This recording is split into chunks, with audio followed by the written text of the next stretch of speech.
Hi,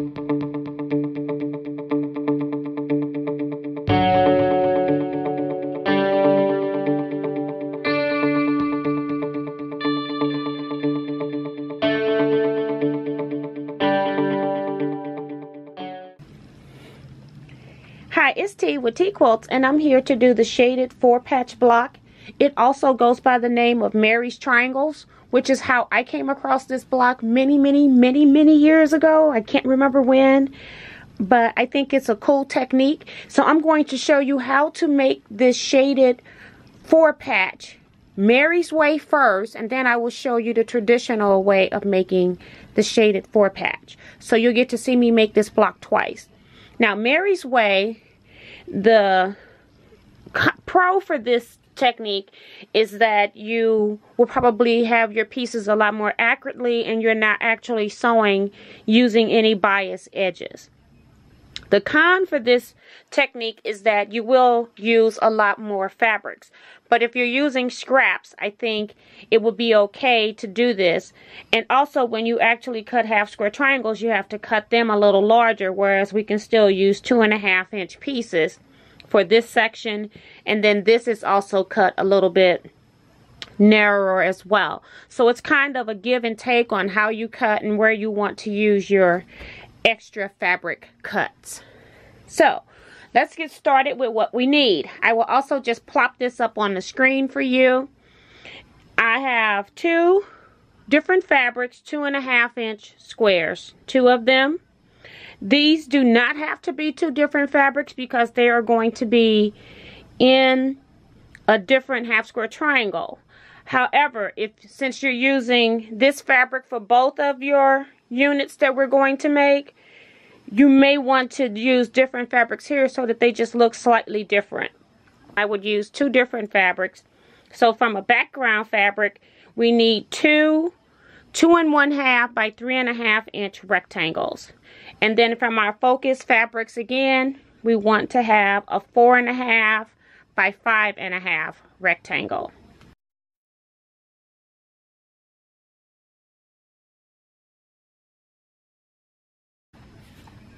So the sewing for this starts out pretty easy.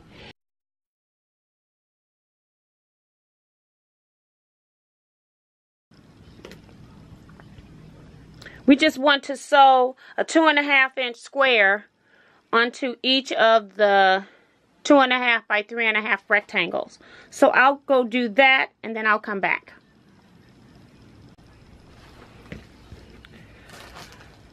I have my units sewn together, and then when I pressed my seams, this is real critical for this type of block with this technique, is that you want to press toward the background print, and that's different than what we would normally press to any other time.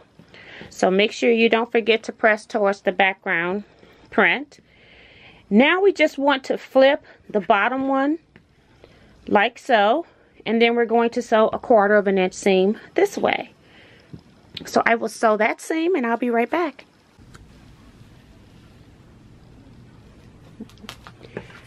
I have my camera zoomed in really tight so you can see this unit. I have indeed sewed my 1/4 inch seam. This time, notice that I did not press it open at this point. What we want to do now is we want to clip right in the middle. So when I sewed this seam, when I turn it to the other side, you can see that a 2.5-inch square is on one side, one is on the other. Now I can see the value difference in here, and I'm trying to move my hand so you can see that. You want to cut in the middle, just up to this stitching line. And if you need to, you could fold your piece in half and find the center if you need to as well. So you could do that and just snip right up to the end, right up to the stitches. You don't want to go over. I had some tape on my scissors, so I hope you were able to see that. So I have a little slit here now. And the reason why we slit that is because, again, we want to press each side to the background. So if I'm on this side, I want to finger press first and just get this end down, turn it to the other side, and then press this seam towards the top. And then it just lays flat in the middle like so.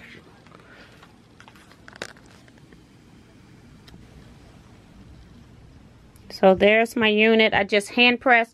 Now I will go take this to my iron and press this. At this point, our unit should measure 4 1/2 by 5 1/2, which is the same size of this rectangle that we cut. So you can lay it on top to make sure that they are indeed the same size. Okay, so what I want to do before I put them together is on the back side of my unit, zoom out just a little bit more, we want to draw some lines. So right here, you see where that line intersects? You want to draw a line diagonally through like this, and then we'll do another one over here. Now you need to make sure that you are on your 45-degree angle when you're doing that. So I've got the 45-degree line of my ruler here. I'm going to put that on top right here, my 45-degree line, and then I'm going to slide my ruler back, staying on that line until I'm just right at the intersection right here where I want to draw the line where this unit has been pieced. So let me repeat that again because it looks like I got out of camera. I have my 45-degree line on my ruler on top here, and then I have the edge of my ruler right where I want to draw the line from that seam that we stitched when we sewed in this 2 1/2 inch square.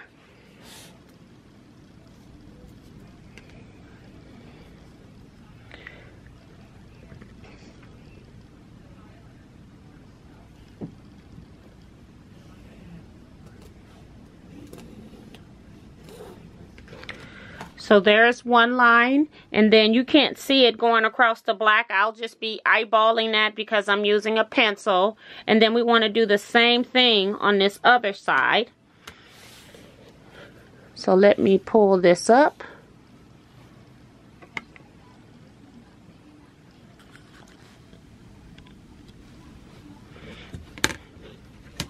So I've got my 45-degree line going across the top. And I'm going to make sure my ruler stops when it intersects here as I'm sliding it across the top at the 45. And if my sewing is accurate, it also should be down here in the corner as well. So I'll go ahead and mark that line as well.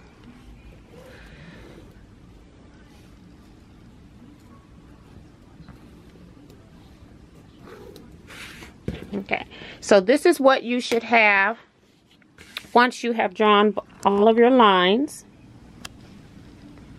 And now we're going to take this unit and put these pieces right sides together. And you can most definitely use some pins if you need to at this point. And we're now going to go sew on both of those drawn lines. I'll do that and come back. Here is my sewn unit. And now what I want to do is just cut. You can cut actually in the middle if you like, but I don't like a lot of extra bulk in my seams, especially when I'm working with half square triangles. So I'm just going to trim 1/4 inch on each side of the stitch lines toward the center.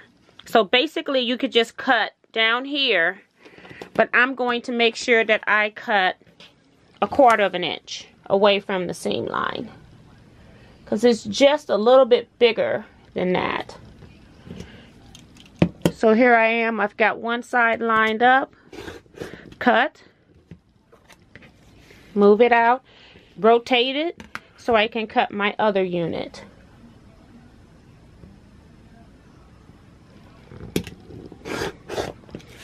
So this is how much excess you would be having in your block. And it's 2 pieces, so I'd say it's about 3/8 of an inch extra bulk.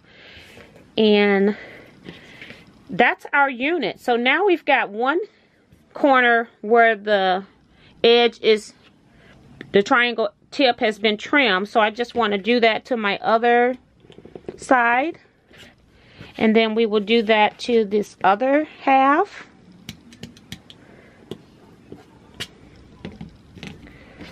And then when we press these, we do want to press these to your focus fabric large half square triangle. So I will just go to my iron and press these over. Now if you like, you can press these open too, but I like to press this to this side since all of the other seams are over here. So I'll go press that and be right back. We just finished making the shaded 4-patch block using Mary's triangle method. Now let me show you how to make it using traditional rotary piecing and sewing instructions. Now the pros for this is that you may be using a little bit less fabric, and then the con for this is that you will be working with bias edges as you are sewing. So what do you need to make this block the traditional way? You still need 2.5 inch squares of your focus print.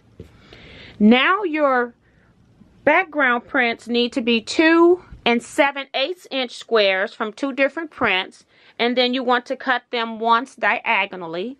So again, this is 2 7/8 inch squares cut once diagonally. And I will also put this instruction sheet up. It will have the cut pieces for this method as well.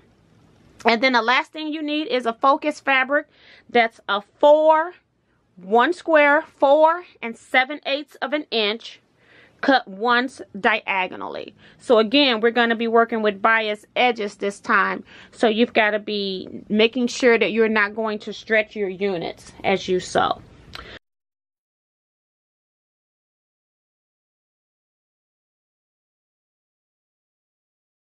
So we're going to put this aside until we get to that step.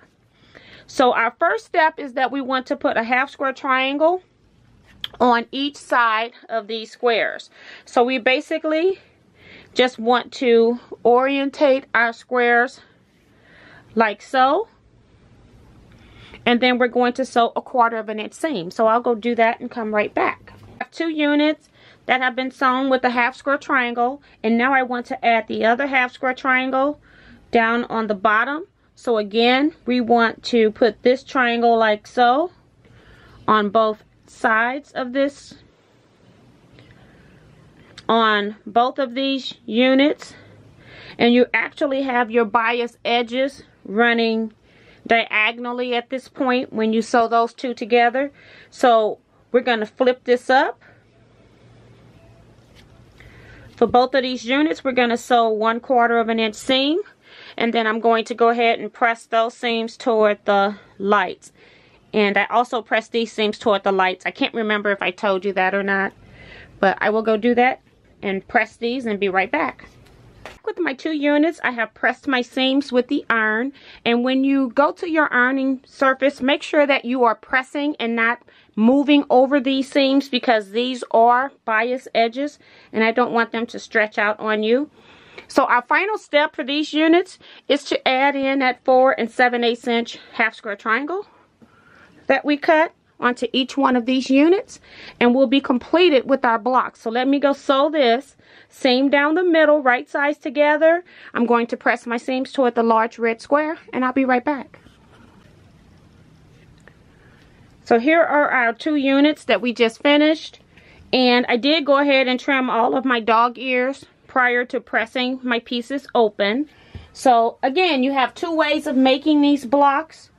Both sets of these blocks end up being 4-inch finished. So right now they are 4.5 inches unfinished, and you can use these blocks just as you would for any log cabin style block. So you could actually put your pieces in the middle, rotate things around like you would for any log cabin style block. So since I only have 4 blocks here to work with, you really can't see that very much. But you can see how you can rotate the blocks, because a log cabin block is just half, one side with light, one side with dark. But the trick is you've got the dark here as well. But you can see how you can still use that to do a project with. So that's it for this video. I hope you enjoyed it. I will see you next time. Thank you, everybody.